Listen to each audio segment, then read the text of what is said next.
Bonjour à tous! Aujourd'hui, je vais vous aider à utiliser 10 expressions françaises dans vos échanges professionnels par email. Quand on écrit un courriel formel en français, on utilise le registre formel. Le vouvoiement, les formules de politesse ou encore du vocabulaire soigné, soutenu. On n'écrit pas par exemple « Salut madame », mais « Bonjour madame ». Si vous écrivez à un client, à un fournisseur ou encore à votre supérieur hiérarchique, le choix des mots est important. Pour chaque expression, je vais vous donner 2 exemples que vous pourrez facilement adapter et réutiliser. Maintenant, si vous êtes prêts, on commence. Comme convenu. Cette formule est très utilisée en début de courriel pour faire une connexion, un lien avec un précédent échange. L'expression « comme convenu » est l'abréviation de la locution « comme il a été convenu ». Elle signifie « selon notre accord ». Elle sert donc à rappeler un accord, un engagement passé précédemment avec notre interlocuteur. Attention, l'expression « comme convenu » est composée de la conjonction « comme » et du participe passé du verbe « convenir ». Cette expression est donc toujours invariable.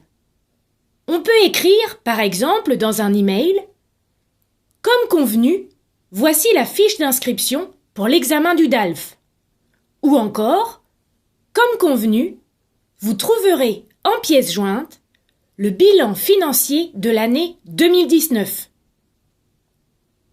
Accuser réception de quelque chose. On utilise l'expression accuser réception de quelque chose pour informer notre interlocuteur que l'on a bien reçu ce qu'il nous a envoyé.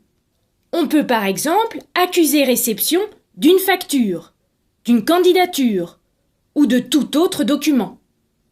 On peut donc écrire « J'accuse réception de la facture du mois dernier » ou encore « J'accuse réception de votre demande de congé ».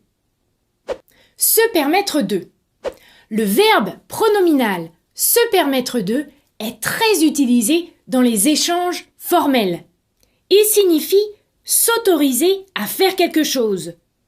On peut par exemple écrire « Je me permets de vous contacter afin d'obtenir des renseignements sur vos tarifs de livraison. » Ou encore « À la suite de votre annonce, je me permets de vous transmettre ma candidature. » Attention, quand ce verbe est conjugué à la première personne du singulier du présent, il s'écrit avec un S.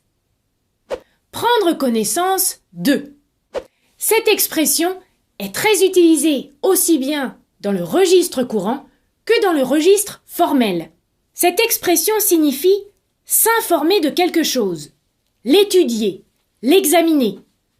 On l'utilise pour dire à quelqu'un que l'on vient d'être informé, mis au courant de quelque chose.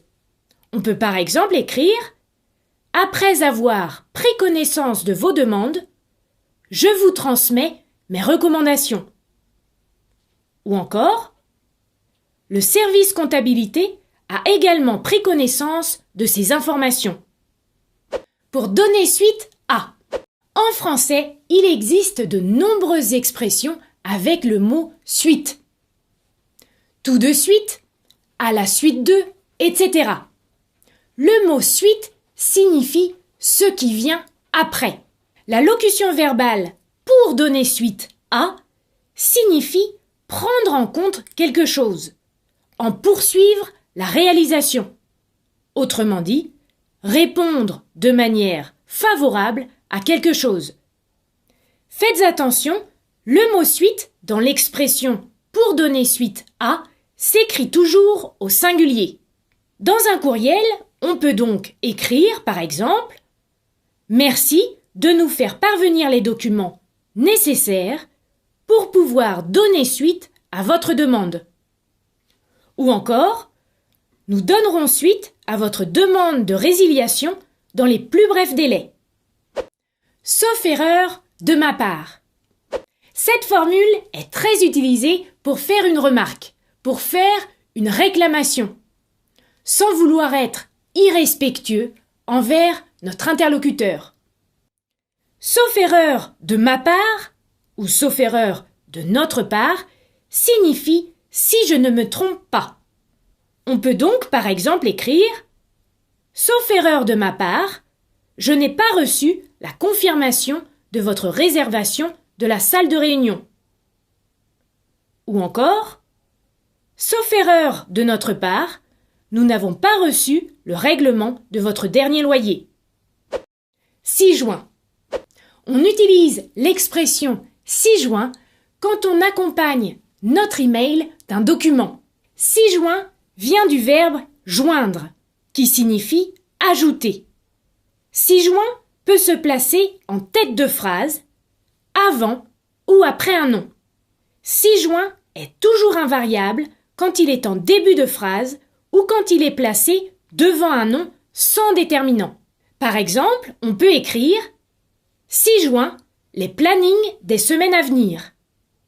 Quand 6 juin est placé devant un nom précédé d'un déterminant, comme un, le, 5, etc., vous avez le choix d'accorder ou non 6 juin.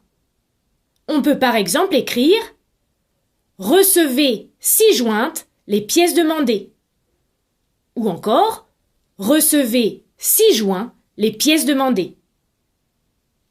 Enfin, lorsque 6 juin est placé après le nom, il s'accorde avec ce nom.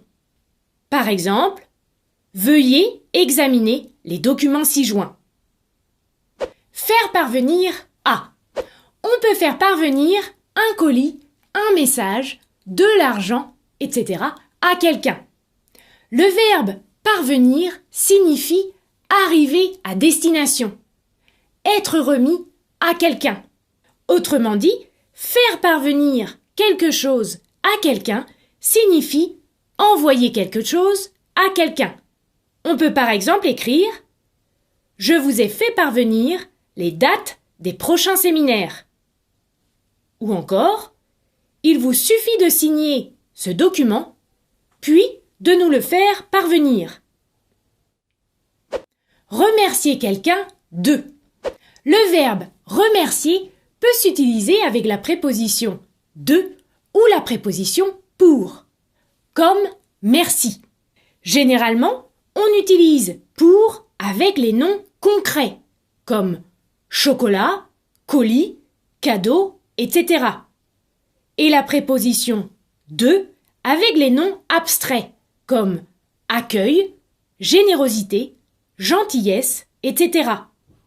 On utilise la préposition de également avec un infinitif. Si vous hésitez entre les prépositions pour et de, je vous conseille d'utiliser la préposition de et d'écrire remercier de. C'est plus soigné, plus soutenu. Dans un courriel, on peut donc par exemple écrire « Je vous remercie de m'avoir transmis les documents nécessaires » ou encore « Je vous remercie de votre accueil au sein de votre entreprise lors de mon stage de fin d'année ». Se tenir à disposition de. Cette expression est très utilisée en fin de courriel, juste avant la formule de politesse. Il s'agit d'un verbe pronominal. Faites donc attention à sa conjugaison. Cette expression signifie que l'on est prêt à répondre aux demandes de quelqu'un, que l'on se rend disponible au cas où notre interlocuteur aurait besoin de nous contacter. On peut écrire, par exemple, « Je me tiens à votre disposition pour un éventuel entretien téléphonique » ou encore « Nous nous tenons à votre disposition pour toute autre demande ».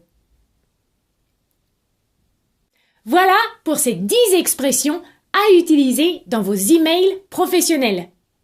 Pour vous aider à construire vos emails, je vous conseille de regarder cette vidéo dans laquelle je vous explique comment écrire un email formel. Je vous dis à très bientôt pour une prochaine vidéo.